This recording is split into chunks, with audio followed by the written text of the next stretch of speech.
यात्रा सुरु भयो धेरै छ है हामी चाहिँ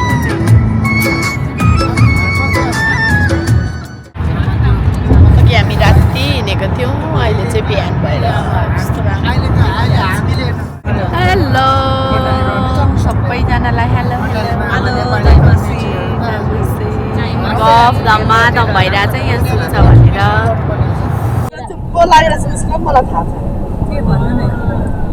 भनेर होइन कल गरिरहेछ यहाँ भनेर तिम्रो लकर खोलेर हेर्नु अरे फास्टमा मेरो लकर छैन लकर सम्पत्ति हो नि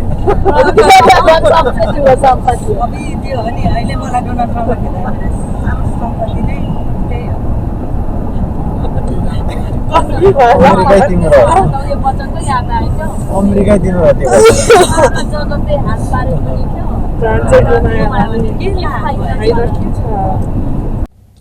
भात खायो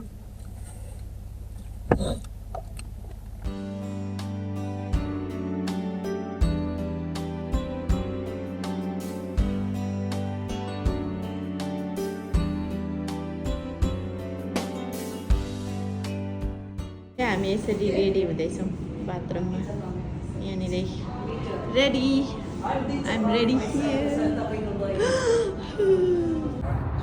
हाम्रो रमाइलो गफ हुँदैछ नेपालको पनि अब यहाँ घुमिसकेको छैन हामी नेपालको गफ गर्दैछौँ नेपाल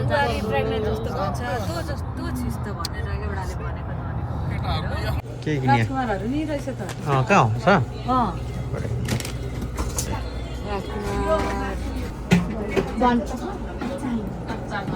जन भाइले ल्याउनु भएको छैन कि लिएर न्यू हिमालयन ग्रोसरिज अरू सपिङ गर्दा के जाति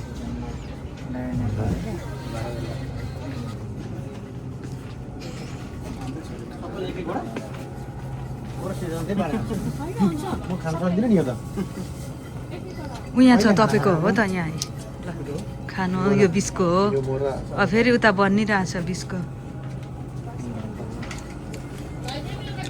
देखाइदिनु होला जयसरलाई लु खानु होइन यहाँ बनिरहेछ तपाईँ खानु न ल ल यता हेर्नु पास्टर मम्मी एक झलक हेर न मलाई ल बिखदा बहन तुमको कैसे लग रही हो बहुत अच्छा बहुत खूबसूरत हमारा बड़ा भैया क्यों नहीं बोलता है वो थोड़ा थोड़ा बोलता है ना इसलिए ड्राइवर भैया के मुख में सैलेंटेड है नहीं वो थोड़ा बोलता है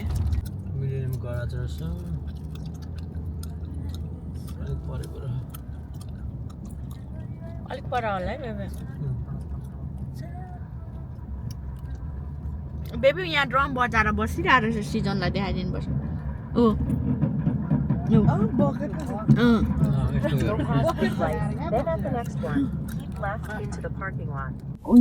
ढुङ्गा देख्नुभयो तपाईँहरूले उहाँ हेर्नु त मेरो राइटपट्टि ऊ ढुङ्गा यहाँ पार्किङ राख्नुपर्छ त्यो भएर नजिक पार्किङ खोजेको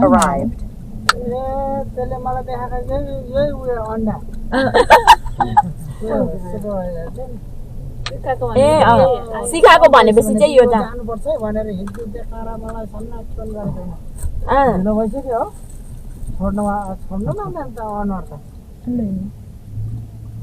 यहाँ के गर्नुपर्छ पार्किङ कति 1 देखि 3 घन्टाको 39 6 घन्टाको 47 ठिकै हो धेरै पहाडी भएको पर भइसक्यो बेलुकीका ला खुल्यो त नि लु जाउँ गुड जब अलरेडी नम्बर 70 भएर हो कि ए भइहाल्यो त नि millennium park first visit of के भन्नु सिकागो जान्छ हैन अनि पछाडि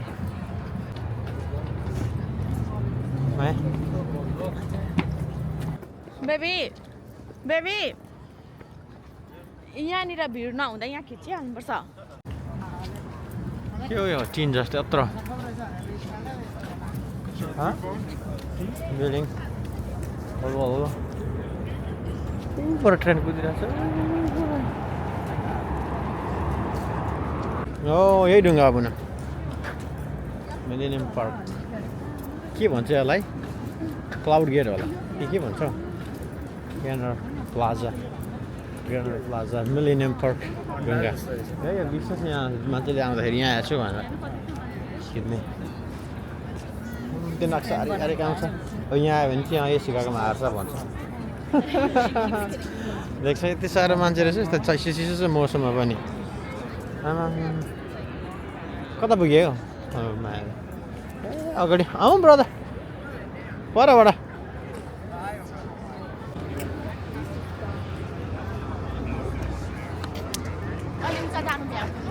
यहाँ खिचेर नि हिँडिहाल्नुपर्छ ठिकै टाइम कति बजी जाने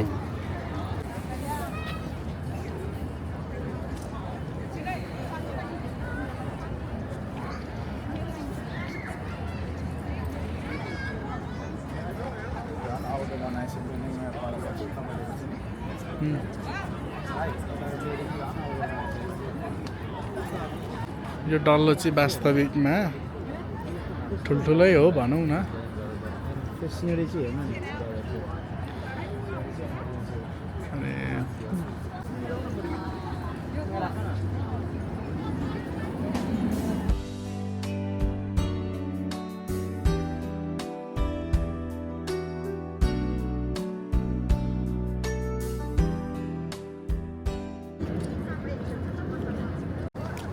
अब हामी नेक्स्ट पार्कमा जाँदैछौँ आई थिङ्क हामी सिपमा गएको होला हामी कहाँ गएको अब हामी कहाँ गएको बोट चढ्नु क्रुजमा ओके बोट चढ्नु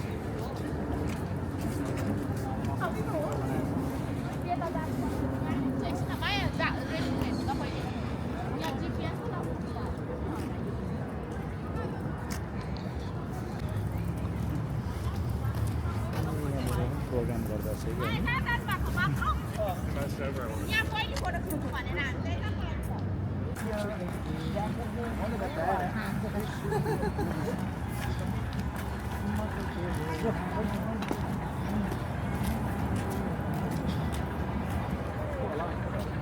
यो हो चाहिँ क्यामेरा नै फोटो खिच्दा हुन्छ त स्ट्यान्ड छ त मसँग फोटो सेसन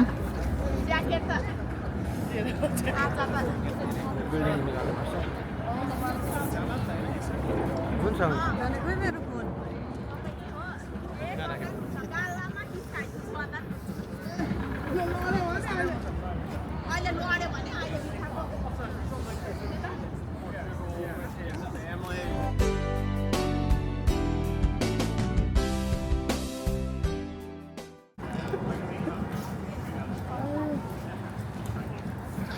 रियल सेसन सिधै photo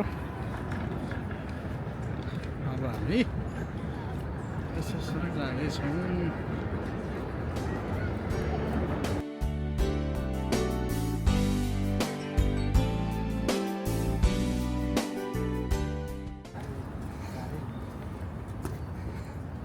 Take the first right onto slide हुन्छ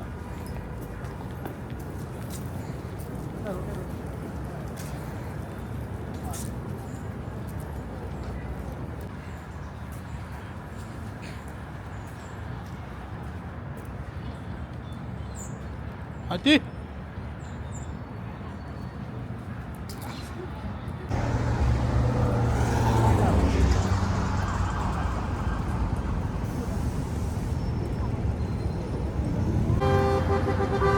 crossing the road.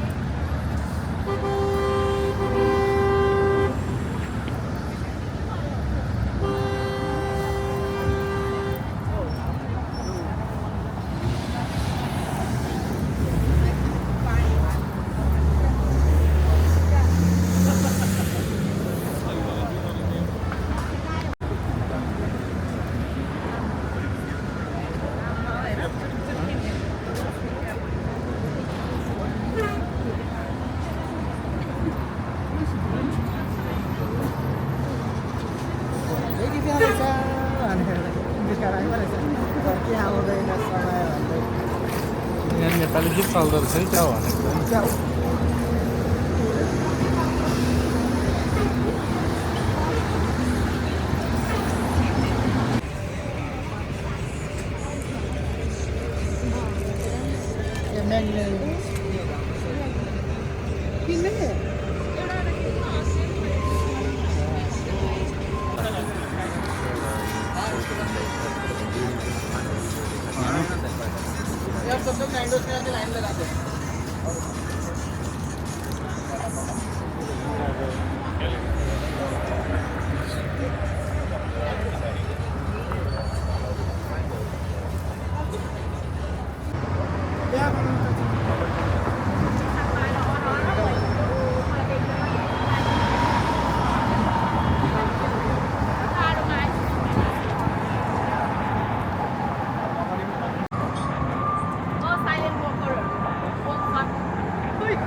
गरिरहेछन् यहाँ।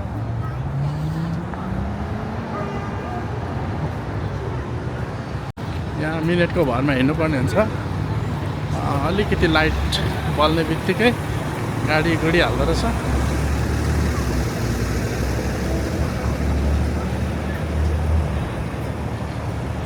त्यसको लागि हामी पछाडि हेऱ्यौँ, यो रोकियो।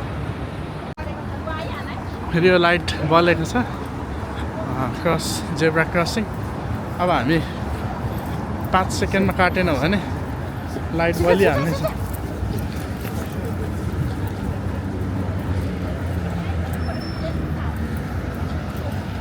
गाडीहरू वेट गरिरहेको छ, नेपालको जस्तै लाग्यो। त्यही भएर अमेरिकामा टाइमको महत्त्व भनेको यही हो, त्यो भन्नु थाल्यो। अब हामी सिपमा अलमोस्ट आइपुग्यौँ। बोट राइडको लागि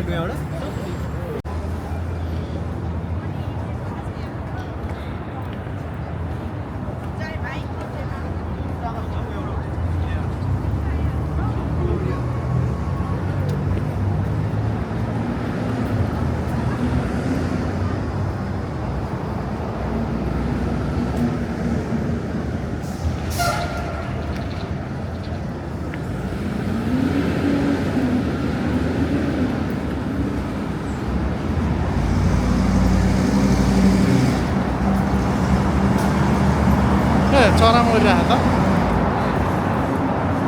ढुकुर मरिरहेको त।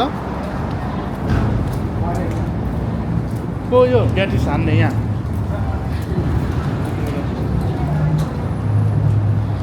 के हो यो त? हामी ट्रेजर हन्टमा गएको जस्तै भयो त।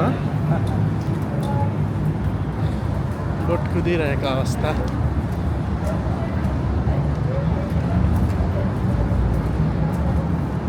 यहाँ कति गहिरो होला?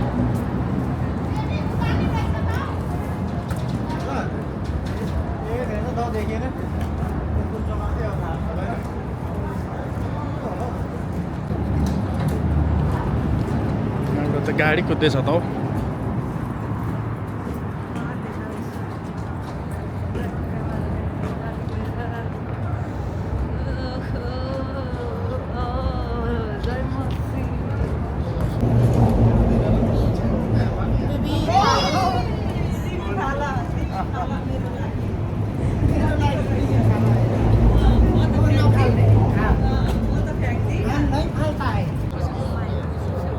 We are able to riding boat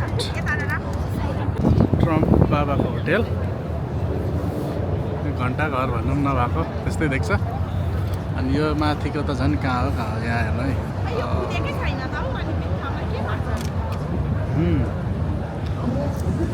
यो छिमेकी बोट गइसक्यो यहाँ।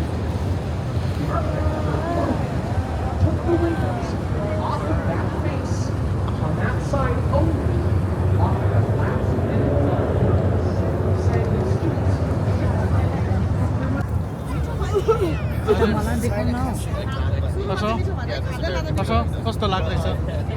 एक शब्द जाओस्।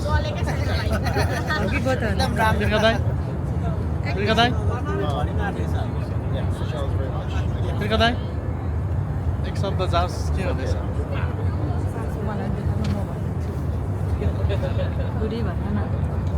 के हुँदैछ बुढी? गुड रहेछ भाउजू? टाइम्स भइसक्यो तपाईँहरू?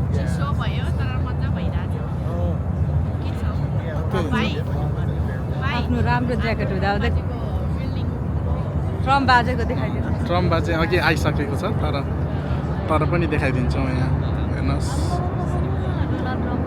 Equipped, her crew is fully prepared. Inside the bench seats located along the sides of the upper and the main deck, you're going to find both adult and child-sized life jackets. In the event they need to be donned, anybody weighing 90 pounds or less will receive a child-sized life jacket, regardless of age. Also located at key points throughout the vessel are life rings, fire hoses, and fire extinguishers. All safety equipment is for emergency purposes only. Please don't tamper with any of it. If it does need to be used, please give the crew room to do what they have to do. Follow all instructions, and above all else, please remain calm. Building, this helps to draw the eye upward. They provide a degree of fireproofing to the building, and they are incredibly delicate. So the Wrigley building has to be washed by hand. which happens annually. You might also notice that pedestrian bridge up there in between the two sides of the Wrigley building. That wasn't part of the original architecture, the original construction of the building. That was added after the fact. And the reason it was added was because for a long time here in Chicago, there was something called branch banking laws. That's right, this tour is about to get exciting. These laws made it illegal for a bank to have more than one location, and there just so happened to be a bank that had offices in the Wrigley building, but in both sides. So they added that pedestrian bridge there to avoid violating those branch banking laws. And by the way, that is not the only loophole we're going to learn about over the course of the tour. All right, this is, after all, a Chicago architecture tour. The next building we're going to talk about is very easy to identify because it is helpfully wearing a name tag. It's also on the right side of the river. It is, of course, the Trump International Hotel and Tower. This is the second tallest building in Chicago, and it's an excellent example of contextualism. Contextualist architecture is site-specific. It draws inspiration from its surroundings, both natural and constructed. In the case of Trump Tower, there are 3 setbacks going up the side of the building. This is where the building goes up, and then goes in, and then goes up again. Each of these setbacks corresponds with the height of a neighboring building. We'll get this first setback on the lower right here, same height as the Wrigley building. Second setback up here on the left is the same height as the Jewelers building. That very ornate domed building up there on the left side of the river, very square, very ornate, dome at the top. That's the Jewelers building. Some of you might recognize that as Gotham City Courthouse, where Batman Begins. The third setback up there on the right is the same height as AMA Plaza, the black box building just around on the other side of Trump Tower. We will get a better view of that one as we come around the building. Now, Trump International Hotel and Tower was completed in 2009, and it was designed by a man named Adrian Smith. This is a guy who knows a thing or two about tall buildings. He's the designer of the current world's tallest building, the Burj Khalifa in Dubai. And if you're curious how Trump Tower stacks up against the Burj Khalifa, you would literally need to stack it. That's right, 2 Trump Towers stacked one on top of the other would give you the approximate height of the Burj Khalifa.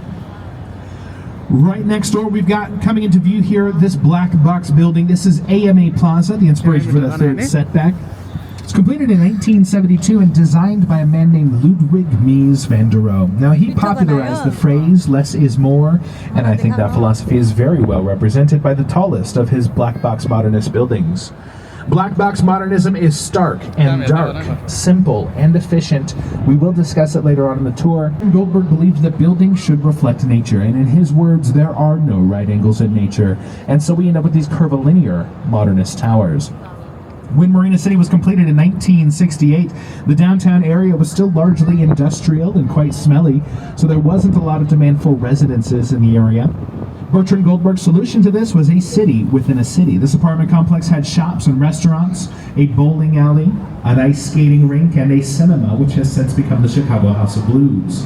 There's also, of course, a marina to park your boat and a garage to park your car, valet only, for obvious reasons. Right? There aren't enough suspended tennis balls in the world to give me the confidence to park in this garage. No, thank you.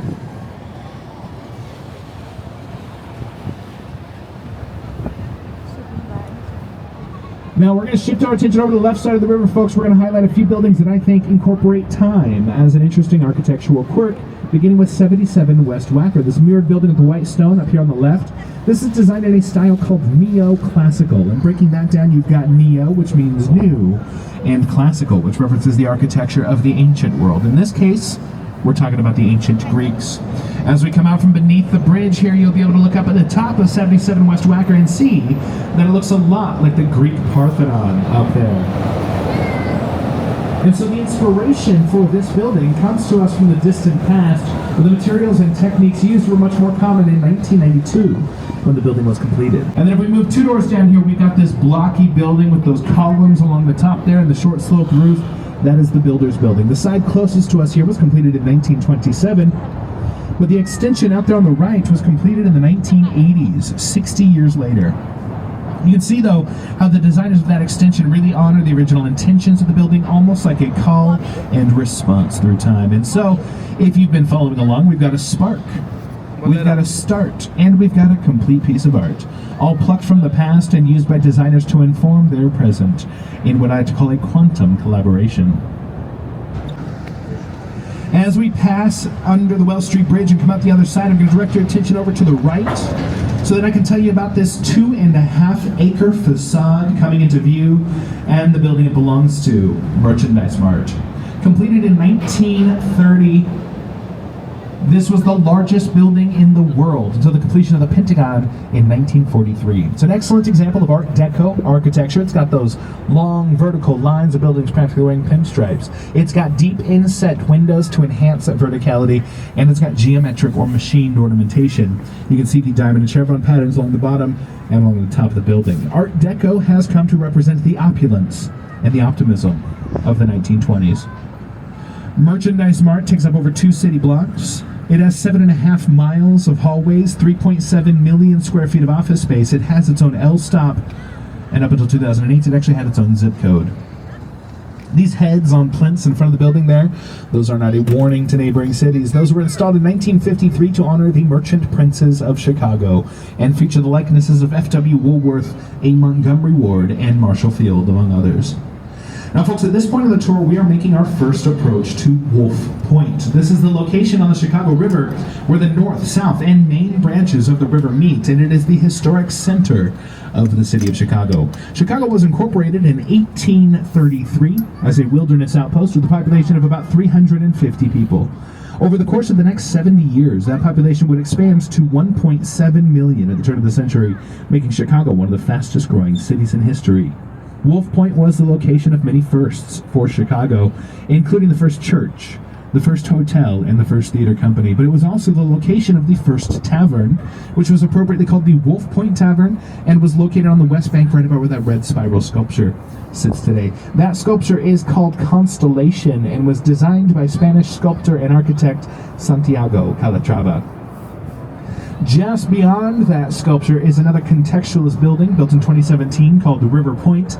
The curve in the front of the building here mirrors the curve of the river down below, but this parabolic slice cut out of the bottom is to prevent the building's supports from interrupting the active train tracks that run beneath that plaza. And according to one of my younger guests from a previous tour, that cutout also makes the building look like the sleeve of a Hot Pocket. Uncanny. We will discuss a couple of methods over the course of the tour of how builders manage the available space here along the river. And for any international guests on the boat, a Hot Pocket is an American, we'll call it pastry. I don't recommend them. You're in Chicago, get a pizza puff instead. Harry Weiss also designed the river cottages coming up here right next door, also on the left. These whimsical postmodernist townhomes were completed in 1988 and feature some elements from Harry Weiss's love of sailing. You can see the round, almost porthole-style windows, as well as the prominent use of triangles, said to be inspired by the sails of his boats. Now, for those of you that might be about that riverfront life, you may be interested to learn that the third townhome from the left there last sold in 2015 for $2.25 million. Now, at that price point, you certainly don't want somebody shouting into your living room at 4:45 on a Friday. So I am going to hop off the mic here while we turn this boat around. Shortly after that turn, though, I'm going to hop back on and we'll head down the South Branch. In the meantime, this is an excellent opportunity to go visit Olivia down at the bar. Right? It's important to stay hydrated, folks. Also, my jokes tend to get funnier the more often you visit Olivia, so visit her early, visit her often. You can also flag me down if you have any questions. Thank you.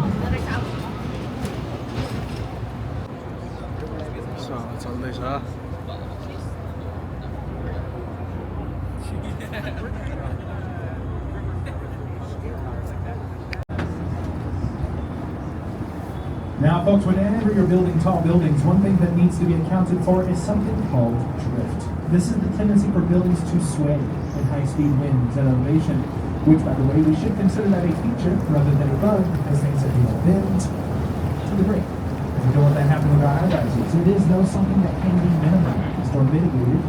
And the way that 150 North Riverside accomplishes this is with something called inertial slosh dampers. That's what it says when we say it again. Inertial slosh dampers. There are 12 concrete tanks at the top of that building containing 160,000 gallons of water. 30-foot setback requirement, though. If you look up ahead of us, beyond the bridge here on the right, you see this glass building with those metal tripod legs out front. That is Bank of America Tower.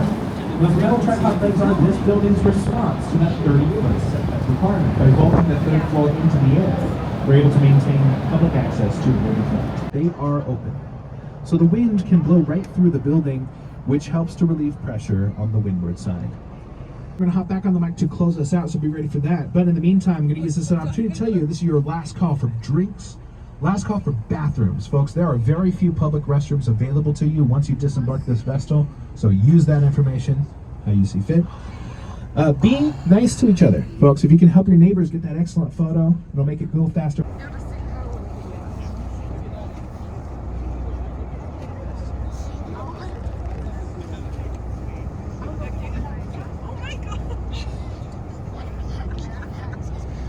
हामी cruise गरेर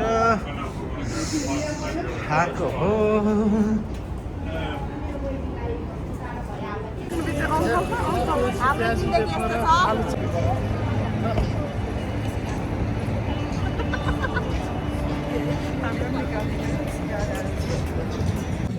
menu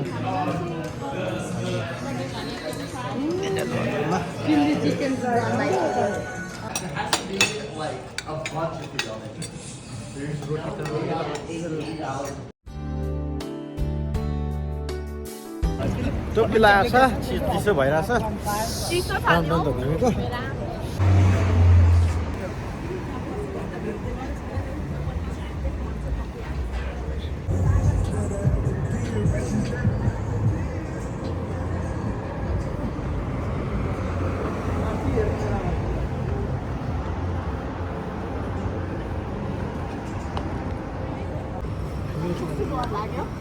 अब सिधै हिँड्नुपर्छ जस्तो छ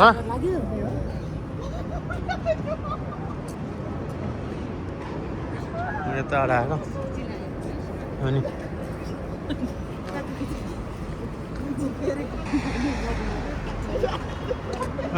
building यसरी हेर्दा त उतापट्टि जस्तै हुन्छ त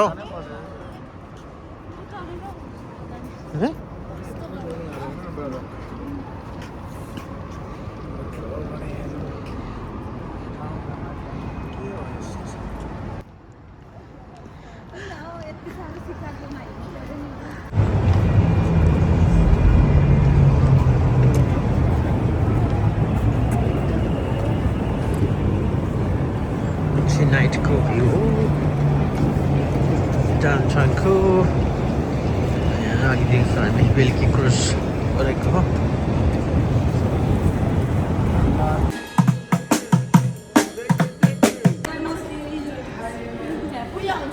आजको फर्स्ट डे ट्रिप कस्तो भयो त सबैजनालाई राम्रो लाग्यो टायर्ड भयो है एकदमै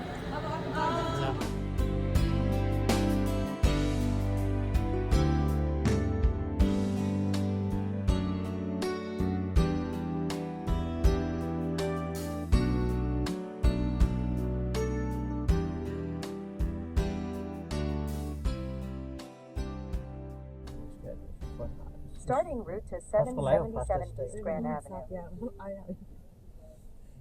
Go past this light, then at the next one, turn left.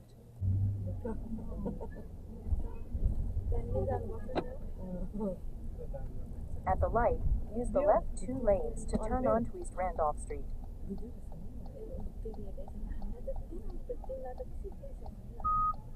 प्रार्थना गर्नु दिदी प्रार्थना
एमर्जेन्सी